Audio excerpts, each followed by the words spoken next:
চলতি মৌসুমে লবণ উৎপাদন হয়েছে রেকর্ড 22,72,000 মেট্রিক টন, যা বিগত 63 বছরের মধ্যে সর্বোচ্চ। টানা দাবদাহের কারণেই এমনটা সম্ভব হয়েছে বলে জানিয়েছেন লবণ চাষিরা। এ চিত্র দেশের দক্ষিণাঞ্চলীয় জেলা কক্সবাজারের। মাঠ জুড়ে শুধু লবণ আর লবণ, চারিদিকে প্রখর সূর্যের তাপ, বৃষ্টির দেখা নেই বেশ কয়েকদিন। হাঁসফাঁস তোলা এমন আবহাওয়া হাসি ফুটিয়েছে লবণ চাষিদের মুখে।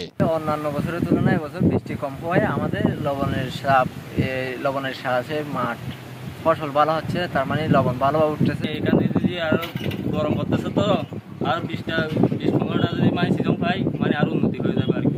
গরম পড়লে আল্লাহর মাল দিলে আর কিছু লাভবান মনে যাবে জমার। বাতাস এবং রোদের কারণে মোটামুটি লবণ আগের চাইতে অনেক বেশি উঠতেছে। বাংলাদেশ ক্ষুদ্র ও কুটির শিল্প কর্পোরেশন বিসিক বলছে, গত 62 বছরের মধ্যে 2022-23 অর্থ বছরে লবণ উৎপাদনের সর্বোচ্চ রেকর্ড ছিল 22,32,890 মেট্রিক টন। তবে চলতি মৌসুমের লবণ উৎপাদন আগের সব রেকর্ড অতিক্রম করেছে।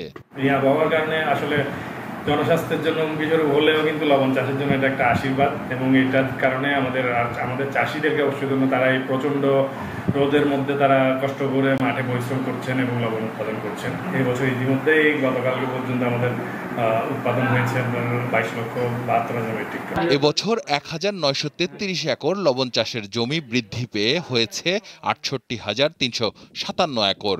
গত বছর ছিল 66,424 একর। দীপ্ত বার্তা কক্ষ।